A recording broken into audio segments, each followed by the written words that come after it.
Seja muito bem-vinda, seja muito bem-vindo ao nosso canal aqui no YouTube, Hanoi Editora. E hoje a gente tem a alegria, a honra e o prazer de falar de um livro aqui, olha, chamado Sua História Além do Ego, um guia prático e filosófico para domar sua obra e torná-la irresistível, de Steven Pressfield. É um autor extremamente renomado, extremamente conhecido, best-seller com o seu livro Como Superar Seus Limites Internos. E aqui, nessa obra que a gente vai começar a estudar hoje, ele fala bastante sobre essa jornada do autor. Mas, antes de nós começarmos, né, com essa jornada do autor, do artista, essa jornada que tem tantos percalços, tantas peculiaridades, ficam aqui alguns alertas, tá? A gente não vai fazer isso de uma forma rápida. Nós preparamos 3 encontros, né? Vamos falar de 3 obras dele que se relacionam entre si. Vamos também olhar essas obras com um prisma bastante amplo, né? Tentando perceber e entender que ela não é só para autores, para escritores. E uma outra coisa que eu queria dizer aqui, que a ideia também não é de secar, eu não vou trazer aqui um resumo, uma lista ali, 10 itens principais e tal. A ideia aqui é a gente conversar sobre esses pontos que ele coloca. A ideia aqui é também apresentar essa obra com um outro olhar, um olhar até mais afetivo mesmo, e abrir esse canal para encontros, né? Onde vocês possam também colocar seus comentários, suas dúvidas, suas questões, e a gente crescendo aqui junto, né? Porque a gente sabe que o livro, ele é um caminho, ele é um processo, né? Ele não é só o resultado de um processo, o livro também faz parte de um processo, né? Do nosso processo de crescimento e de processos de outros livros, né? Um livro inspira o outro, um autor inspira o outro. Então, a ideia aqui é colocar esse livro nessa roda e a gente poder conversar e a gente poder trocar algumas questões que são importantes aqui no universo criativo, no universo literário e no universo de quem busca aí um desenvolvimento como autor que vai além do papel, né? Que vai além ali do livro, da publicação. O Steven Pressfield, ele tem uma característica muito interessante, além do humor, da dinâmica, né? Ele é um filósofo contemporâneo que faz a sua linguagem de uma forma muito autêntica. Ele traz questões da própria vida, né? Então é um autor que consegue fazer muito bem esse caminho, né? Como se fosse mesmo uma linguagem cinematográfica, onde ele consegue colocar o particular, né? Que é o que aconteceu na vida dele, relacionado com o que é mais profundo, mais geral, que se estabelece nas nossas vidas de uma forma geral, sendo autores ou não. Então, o meu convite é para que vocês acompanhem esses 3 encontros, entendendo que a gente vai aqui levantar questões, a gente não vai conseguir, e nem é a intenção, né, resumir, dissecar, analisar o livro, mas trazer as questões principais do livro para debate aqui no nosso canal, tá bom? Então, fica o convite para, além de assistir esses nossos encontros, vocês querendo e podendo, né, participar com perguntas e sugestões, comentários, experiências da vida de vocês e coisas que possam somar aí a vida de outras pessoas, tá bom? Então vamos partir aqui para os conceitos principais que a gente separou, tá? O livro é esse aqui, olha, Sua História Além do Ego, um guia prático e filosófico para domar sua obra e torná-la irresistível. E a ideia do irresistível e domar a obra é justamente de uma premissa do livro, né, de que ninguém quer ler as suas merdas, né, que é o que o texto, o título dele em inglês é esse. E o prefácio do livro foi feito por um autor chamado Jerônimo Temel, que fala um pouco sobre essa amplitude do texto, né? Sobre como a gente pode ler esse texto pensando na nossa jornada, né? E entendendo que a gente tem um processo e que essa jornada do artista, ela é uma estrutura, né, que vai além do cinema, que vai além da ficção. Então, ele traz isso de uma forma muito próxima. E ele vai falando, logo no início, né, em verdades, aqui ele coloca, né, que são verdades, né. A primeira verdade é essa, né, de que ninguém está interessado naquilo que faz parte do seu ego. E pensando nisso, né, a gente sempre acha que a criação, existe um senso comum, né, de que criar é tirar de si e colocar para fora, e ele já coloca aqui no início que as suas particularidades, elas não necessariamente interessam, mas elas podem estar a serviço de algo maior. E esse é o conceito principal que ele trabalha, né?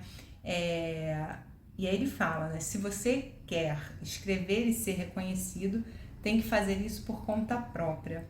A ideia, então, é de que existe, parte dessa premissa, né? De que existe uma luta, existe um confronto, né?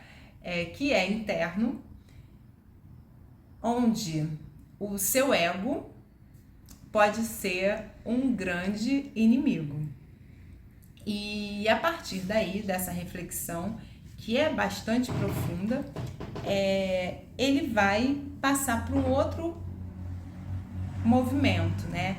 Que é a partir de um trabalho que ele rejeitava, que é o trabalho em publicidade, ele consegue extrair lições. Então já vai aqui um comentário, né, de que logo no início ele já dá pra gente essa ideia de que o artista precisa se refazer, né? Ele queria ser um artista sério, digamos assim, e foi trabalhar com publicidade, que era uma coisa que ele rejeitava.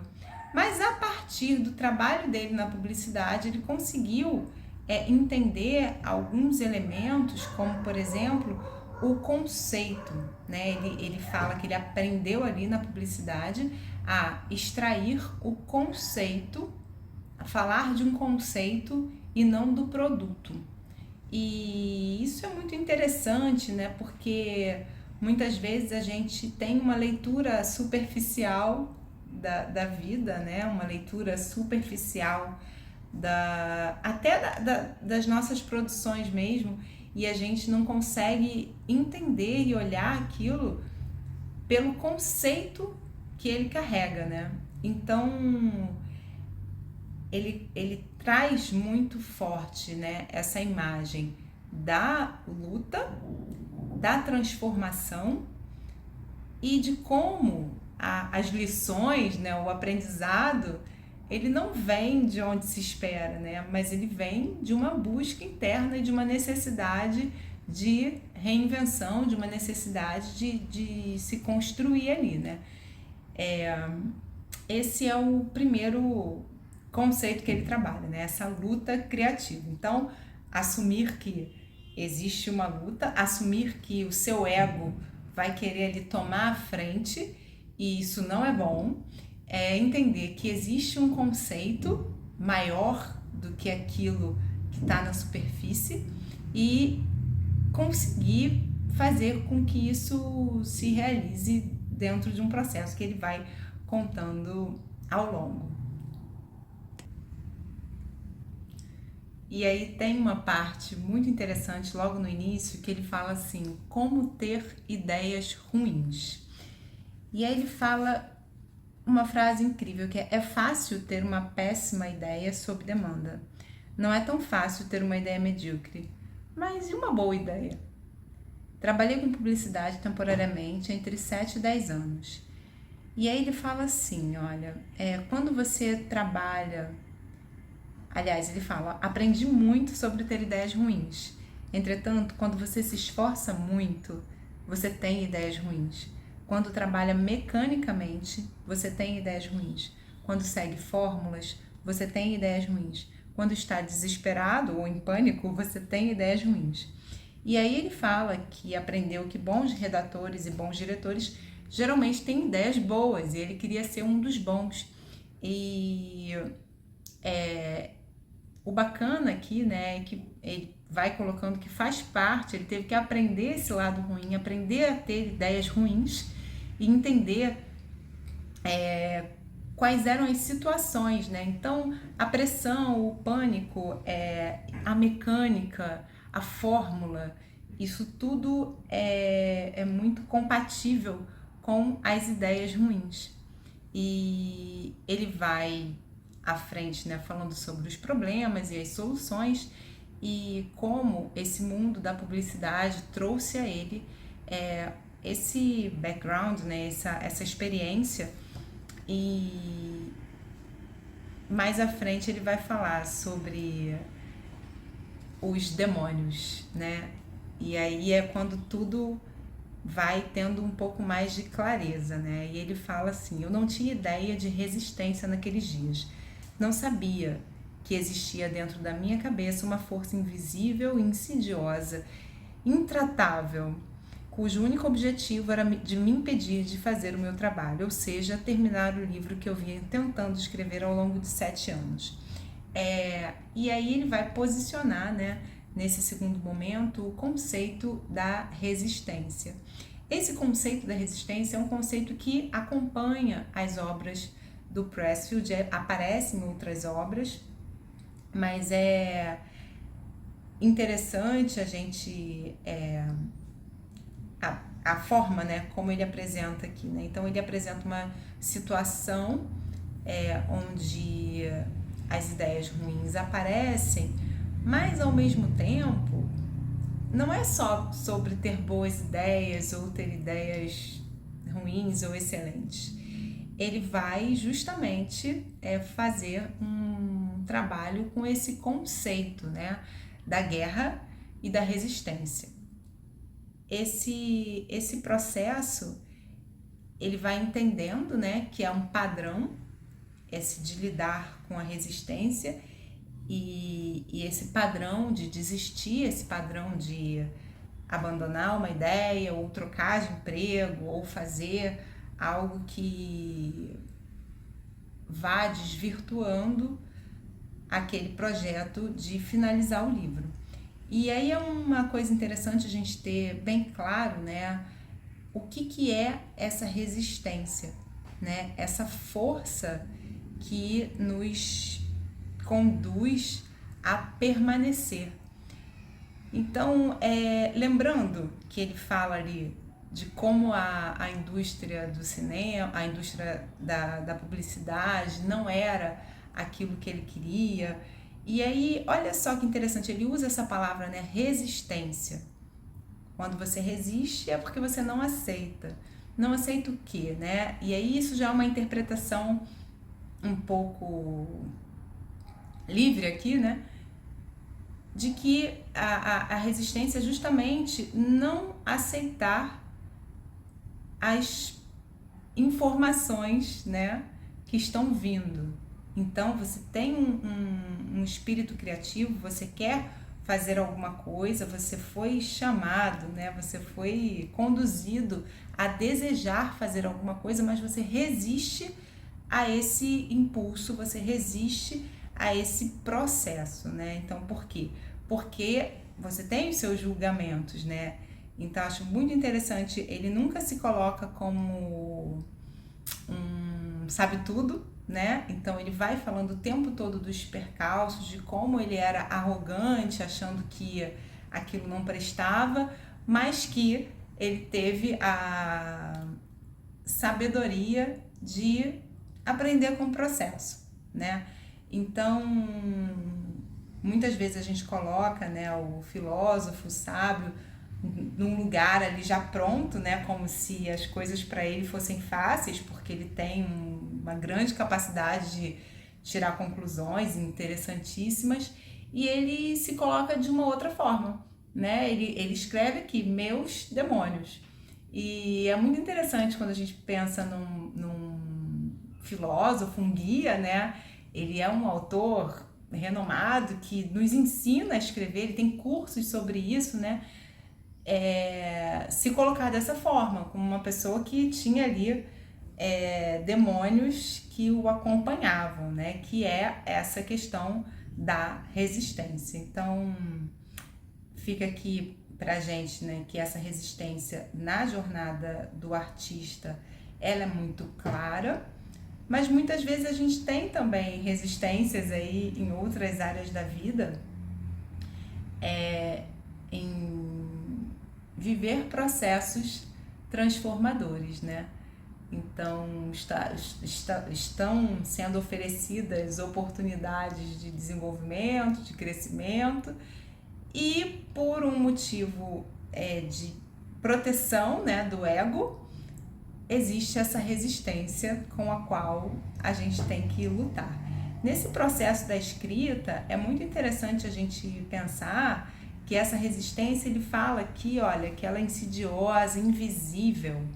Por quê, né? Porque a resistência não é uma coisa que está na opinião do outro, ou numa dificuldade financeira, ou numa dificuldade específica.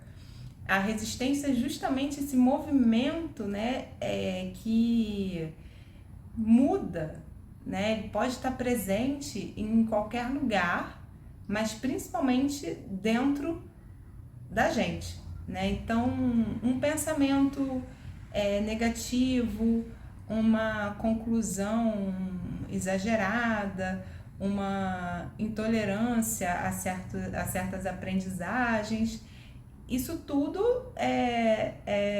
são mecanismos da resistência, né? Ele coloca ali que é uma força invisível, porque ela pode estar localizada ali de várias formas, em vários lugares da vida, né? E, inclusive, uma que é bem interessante, que ele fala, né? Esse era o meu padrão.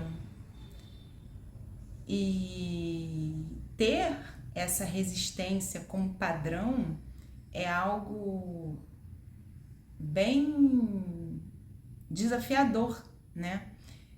Porque realmente sair desse lugar que é o seu padrão é o mais difícil, né? Então, ele já nos traz a clareza de que existe um padrão em deixar essa voz de fala calada ou tratá-la de uma forma inadequada, é um processo que precisa ficar claro, né? Então, ele fala muito sobre isso, né? Sobre essa clareza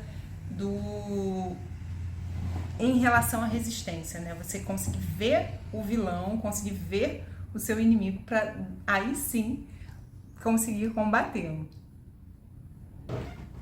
E aí ele fala assim, ou eu mataria aquele dragão, ou ele me mataria. E justamente essa sensação, né, de sufocamento, de que as suas ideias, elas estão em algum lugar, né, e precisam de entrar em algum processo melhor. Porque isso, né, é uma luta. Ele coloca isso dentro dessa linguagem, né, da luta. E aí, ele vai estabelecer também, muito generosamente, uma série de lições sobre elementos narrativos, tá? E aí tem algumas questões alguns capítulos que são muito interessantes. Ele fala sobre filmes, né, histórias, e ele fala que filmes são sobre gênero. E ele coloca que toda obra se enquadra em um gênero. E isso ele coloca que você pode misturar gêneros e tudo mais, mas assim como um neurocirurgião precisa entender ali a topografia do cérebro, um escritor precisa entender sobre gêneros para trabalhar e se localizar. E aí tem uma parte que eu separei aqui que eu acho bem bonita, que ele fala assim, olha, porque uma história é experienciada pelo leitor com a alma, e a alma tem uma estrutura universal de receptores narrativos. Então, ele está falando justamente sobre essa comunicação entre as nossas humanidades, né? E não entre as nossas particularidades, os nossos gostos, né? O nosso ego. E a ideia disso ela é tão forte, é tão potente. Ele vai citar Jung, ele vai citar outros autores, né? Vai falar sobre Odisseu e muitos clássicos também, fala sobre a música e traz muito dessa universalidade, né? Mas não é, aí você pode pensar assim, ele tá falando sobre cultura de massa porque ele fala de cantores pop e tal, mas lendo você vê que não é isso. Ele fala sobre uma estrutura que faz parte do nosso coletivo, né? Ele coloca aqui, né? Que constituem o tecido do self, né? Que vão trabalhar com aquelas potências junguianas, né? De forças humanas. E então ele muito generosamente vai falar aqui, olha, sobre o que é a jornada do herói. E aí ele coloca a versão resumida. O herói começa em um mundo normal, depois ele recebe um chamado para a aventura, recusa o chamado, encontra um mentor. O mentor dá coragem a ele para aceitar o chamado. E aí o herói cruza um portal, né? Entra num mundo especial, encontra os inimigos, os aliados, sofre provações que servirão como sua iniciação. O herói confronta o vilão e ganha uma recompensa. O caminho de volta, né? O herói foge do mundo especial tentando voltar para casa. O vilão persegue o herói, tenta fugir novamente e o herói vai para casa com uma recompensa. Volta para o mundo normal, mas agora como alguém que mudou, graças às provações e experiências em sua jornada. Então tem esses roteiros, mas que não são fórmulas, né? Que são estruturas aonde a gente pode pensar e trabalhar. E aí ele fala sobre a estrutura, ele é um grande defensor da estrutura em 3 atos, né? Ele fala que grandes autores fizeram esse trabalho em 3 atos, então ele pergunta o que você sabe que Shakespeare não sabia, né? Acho que é Shakespeare que ele usa aqui, né? A ideia, então, é pensar também nessa divisão, né? Nessa estrutura em 3 atos e nesse sentido eu acho que tem uma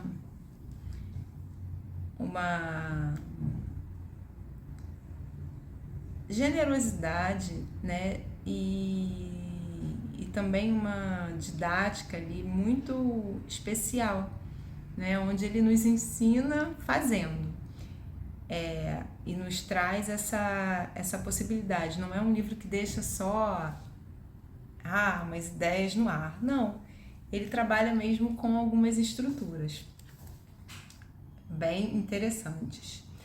E ele fala também sobre o término de um livro. Isso é uma parte ali, um capítulo bem interessante, né? Que ele fala que ele fez um livro que ele não vendeu, não serviu para nada, que ele passou anos ali trabalhando naquilo, mas descansa em paz, ele finaliza. E isso traz pra gente essa ideia de um conceito maior, né? De uma entrega, de uma disciplina que revela uma maturidade na sua produção. Por que maturidade, né? Porque ele tem um compromisso com aquela obra, ele começa a se relacionar com a escrita de uma forma mais profunda, e isso faz com que ele termine algo que não serviu exatamente ao que ele gostaria, né? Um propósito, mas existe dentro dele esse contrato, né? Eu diria isso, né? Quase um contrato pessoal. Ele fala, não sei se é nesse livro, às vezes eu confundo um pouco, mas acho que é no Jornada do Artista, a gente vai falar mais adiante, né? Sobre essa questão da hierarquia e do território, né? Onde o artista, no Jornada do Artista, estou dando spoiler do próximo encontro, onde o artista, ele não está em uma relação hierárquica, pensando se o outro vai gostar né, escalas de valor. Ele tem uma relação territorial, ou seja, as coisas, existe um campo que ele domina, né? Não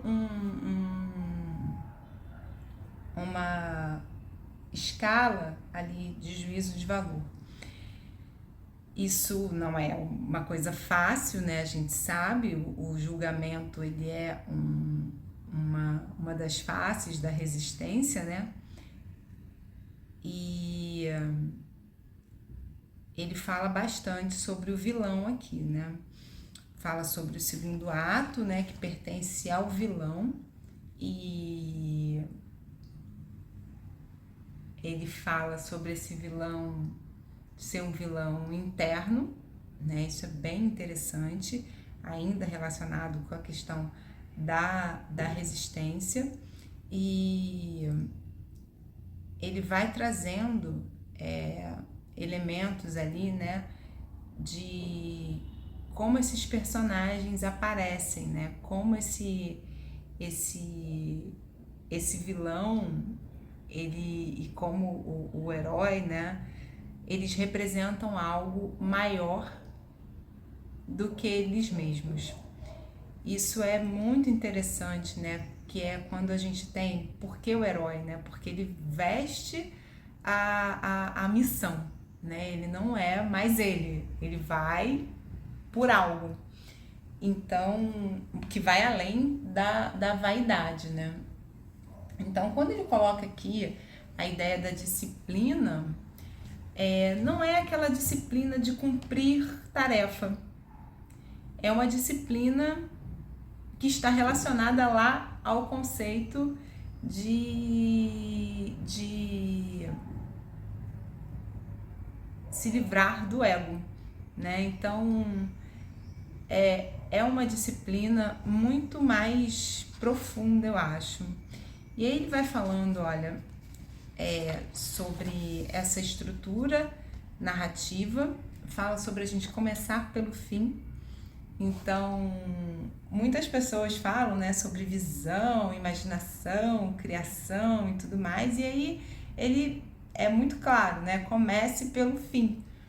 E fazer esse caminho de volta, dentro da sua história, dentro da sua narrativa, dentro daquilo que você está construindo, pode ser muito mais fácil, né? E ele fala sobre isso em ficção e não ficção. Ele traz algumas perguntas também que nos ajudam, né? Qual é o gênero, qual é o tema, qual é o clímax, quem é o herói, quem é o vilão, quais são as apostas e qual é o risco. E é muito interessante porque se você tirar isso do universo da escrita e trabalhar isso em outros campos, né, seja das artes visuais, seja na própria vida mesmo, né, em outras situações de trabalho, etc., é interessante como isso funciona, né? E aí ele fala sobre isso, sobre essa história como um mecanismo. E você compreender esse mecanismo é uma das grandes chaves aqui de quem lê esse livro.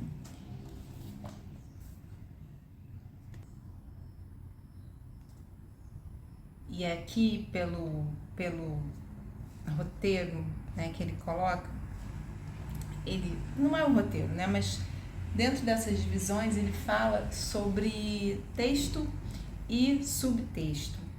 E é bem interessante, né, a gente fazer essa ponte. Ele fala, né, o roteiro é o texto e a sedução é o subtexto. A ideia, então, é de que existe lá o conceito, o tema, né? Existem, e esse conceito ele atravessa, né, o texto e o subtexto.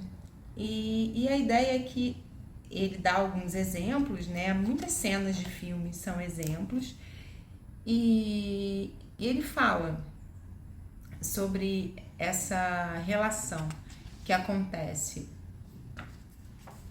numa fala, mas que o que não foi falado ou que está subentendido tem tanta importância quanto aquilo que está descrito, né? Isso para autores é uma questão bem interessante, né? Porque existe muito dessa sensibilidade para os espaços, né, que são criados, né, os vazios que são criados dentro dessa linguagem, né? Quando a gente não trabalha com esse vazio, a gente acaba ficando didático, descritivo e descritivo, né? E tornando desinteressante esse movimento, né?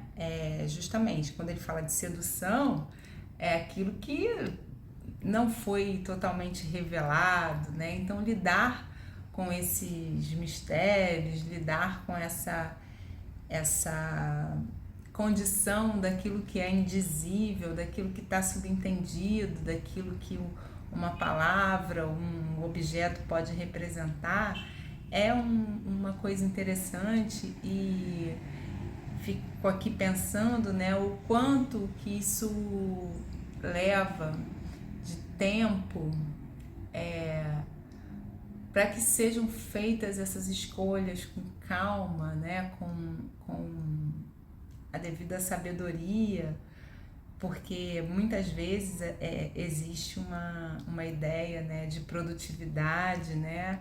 A gente vive num mundo de quanto mais melhor, e muitas revelações, muitas informações, e um excesso, né, de palavras, um excesso de dizer, um excesso de mostrar, um excesso de fotografia, um excesso de imagem, e como trabalhar com esse outro lado, que é o que não foi dito, é o que ficou subentendido, e o quanto isso pode ser muito mais interessante, muito mais sedutor do que uma revelação completa, né? Então tem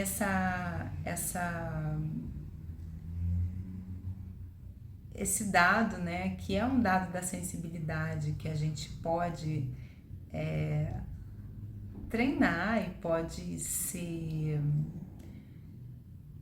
tornar ali mais capaz de compreender a linguagem, a nossa linguagem, também pelos seus vazios, também por aquilo que não foi dito, né? Então fica muito interessante esse processo, essa leitura. E aí a gente vê também que ele usa isso na escrita, né?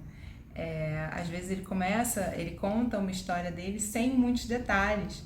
Ele vai contar ali o que é de mais interessante, mas você não fica cansado, porque ele contou, mas foi tão rápido que você tem até vontade de conhecer. Falou, poxa, mas dirigiu o caminhão? Como assim? Trabalhou nisso, trabalhou naquilo? Mas ele tem isso, né? Ele usa essa linguagem que é rápida e os capítulos são curtos e acabam. E eu acho que isso também é um pouco dessa estratégia, né? De uma linguagem um pouco mais sedutora.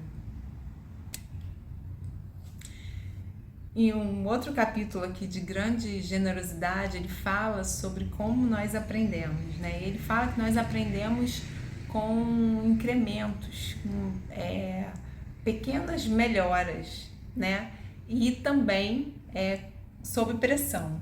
E isso é bem interessante. Ele fala que ele gosta de programas tipo MasterChef, Project Runway, programas de competição, de culinária, de qualquer coisa assim, porque ele fala sobre isso, né? Vai lá e faça funcionar. Então, essa ideia de que também vai ficar tudo na teoria e que vai ser perfeito e que você vai aprender e que você vai ter todo o tempo do mundo, ela é um pouco derrubada aqui, né? Eu acho que tem essa ideia encorajadora, né? Do tipo, olha, vai lá e faz, porque ele, em momento nenhum, ele vai falar da história dele como um romance lindo, onde tudo vai acontecendo magicamente, né? Ele fala sobre vários percalços que ele passou e que muitas vezes ele, num trabalho, aprendeu mais em 4 dias do que em 4 anos estudando. Então, essa ideia de pôr em prática, de colocar em prática, de construir algo, né, e se fidelizar a isso e não como uma disciplina tola que, né, é preciso, né, uma cisma. Ele vai falar um pouco sobre isso também. Ele fala sobre essa construção além de si mesmo, né? Então, quando você percebe que existe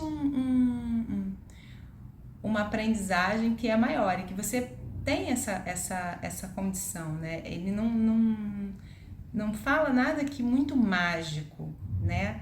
São sempre coisas assim, eu estava falido, estava ferrado, estava precisando, estava trabalhando com outras pessoas também falidas e aí consegui fazer tal coisa. Então, e também tem isso também, né? Tem um momento onde tudo se encaixa, né? Tem um momento onde tudo se desencaixa, que ele chama de momento tudo está perdido. Mas esse terceiro fio, né, entre uma coisa e outra, é o trabalho dele, né? É o trabalho do escritor. Então, isso e aí ele vai fazendo uma relação com a própria vida, né? Então, tem essa condição de tornar a coisa tão comum quanto fantástica, né? Então, é impressionante como ele aproxima isso da gente, né? São dramas comuns, tipo, não conseguir terminar um texto, quem nunca, né, teve dificuldade para terminar algum projeto, e ao mesmo tempo estar ligado a uma força maior que nos impulsiona para esse mundo da arte, esse mundo da criatividade. E aí tem um ponto também que ele fala, né, sobre criação, em que não é só uma peça, né? Quando você monta uma empresa, você está criando uma coisa que não existia antes e que passa a existir. Então, quando ele coloca esses exemplos, é muito interessante porque é bem próximo, sabe? Bem próximo do que qualquer pessoa vive e pode viver. E tem uma parte também que é super interessante que ele fala sobre as lendas da vida, né? Que é o filme que deu... o livro que deu origem ao filme. E que ele trabalhava como roteirista, mas esse roteiro, não, esse livro, né, não veio para ele como um roteiro. Ele queria, ele veio para ele, ele diz que veio para ele como um livro, né? E aí foi o momento que ele disse, que se dane, eu vou fazer o livro. E muitas vezes a gente tem, né, uma forma, uma, uma embalagem ali, né, daquilo que a gente quer fazer, daquilo que a gente está trabalhando, mas ele consegue escutar essa musa, essa voz interior.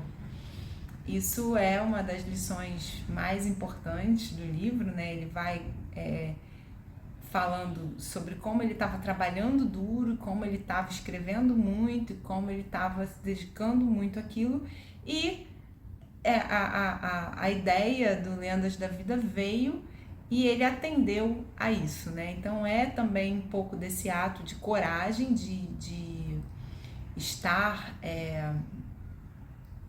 engajado e entender que existe um compromisso interno que pode ser maior do que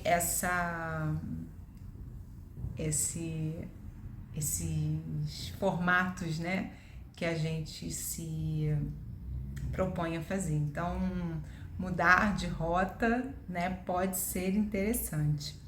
E aí tem uma outra parte que eu queria deixar aqui, né, que ele fala sobre o tempo, né,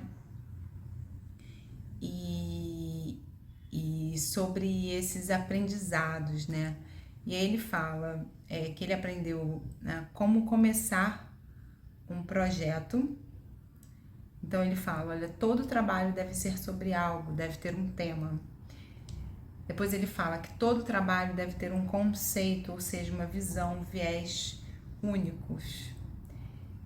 Todo trabalho deve começar com um incidente incitante, isso é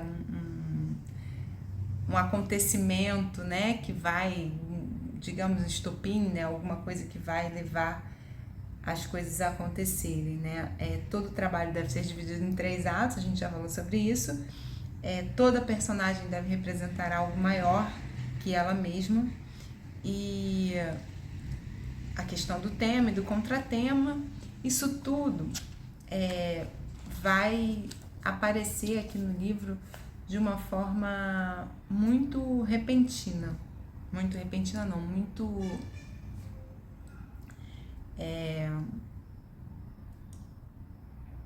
específica, né? Muito generosa, né? Em tópicos. E aí a gente vai, a partir daí, procurando saber um pouco mais, né, sobre isso. E ele fala sobre a escrita da ficção e da não ficção.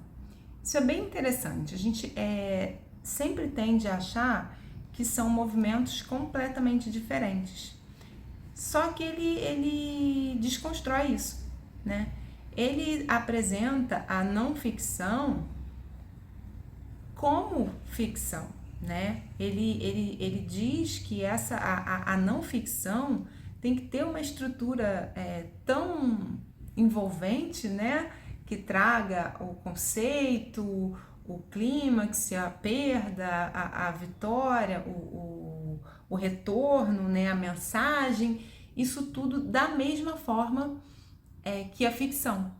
Então é muito interessante porque quem gosta de não ficção percebe claramente, né, que os bons livros de não ficção, eles são realmente isso, né? Eles têm um desenvolvimento, uma cadência muito parecida com essa da jornada do herói, né? Então, perceber o problema, perceber os aliados, perceber as dificuldades e entender as apostas, né? O que perde, o que ganha.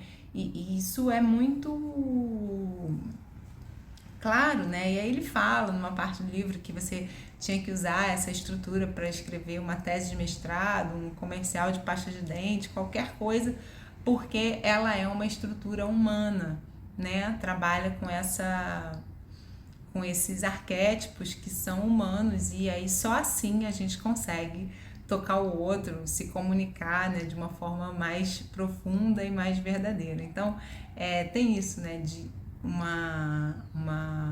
um relatório, hoje em dia as empresas, né, usam esse famoso storytelling para apresentar seus projetos e tudo mais, e ele fala aqui muito claramente, né, que essa estrutura ela serve para qualquer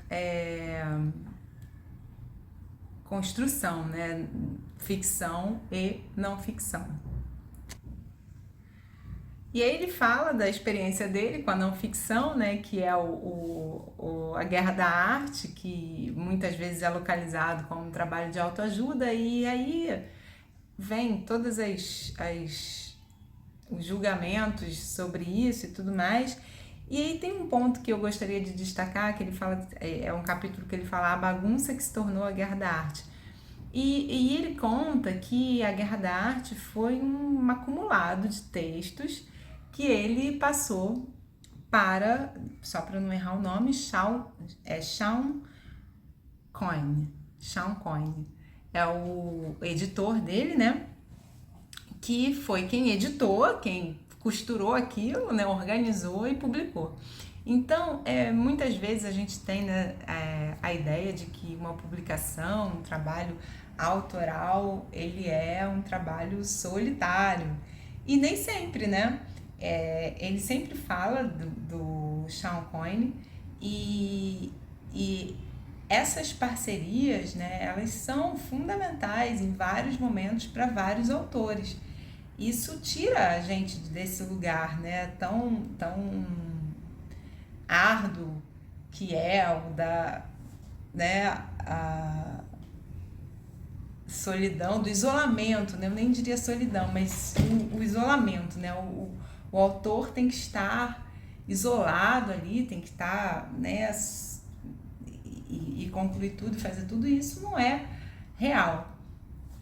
Então é bem bacana a gente pensar sobre isso, né? Como a gente poderia trazer isso para a nossa realidade.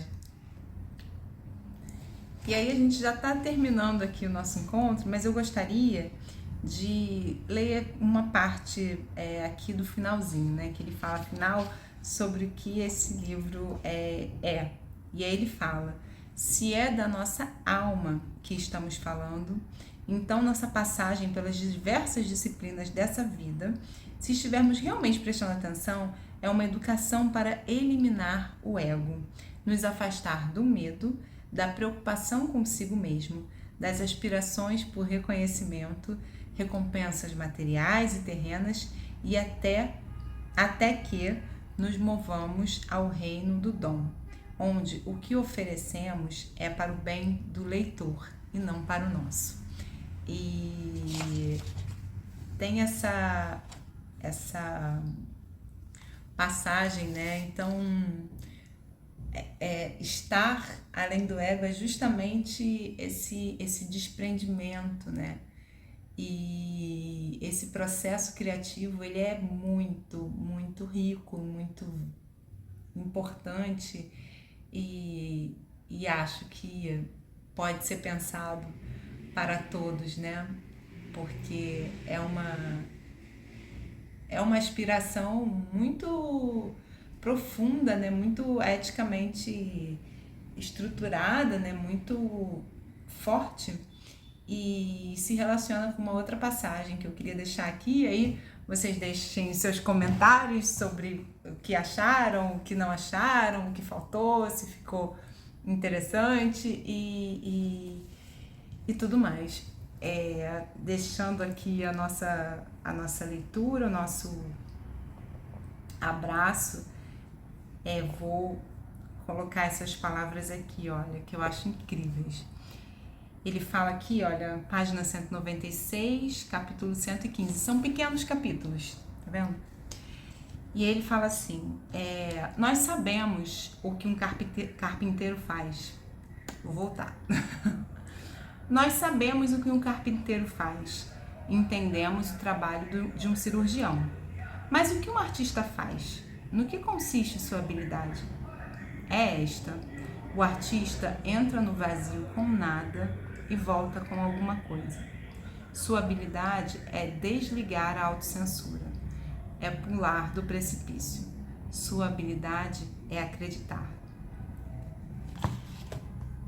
E a gente vai terminando aqui, entendendo que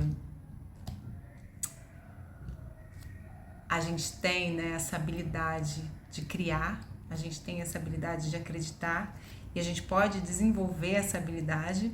A gente tem a sorte de ter autores como Steven Pressfield que fazem um trabalho muito sólido para nos trazer de uma forma bastante concreta essas ideias e essas possibilidades e essa construção tão bonita. Então fica aqui o meu abraço, lembrando que amanhã a gente vai ter um outro encontro e continuem nessa jornada, né? A gente vai falar sobre outros elementos que são tratados aqui na jornada do artista e até mais!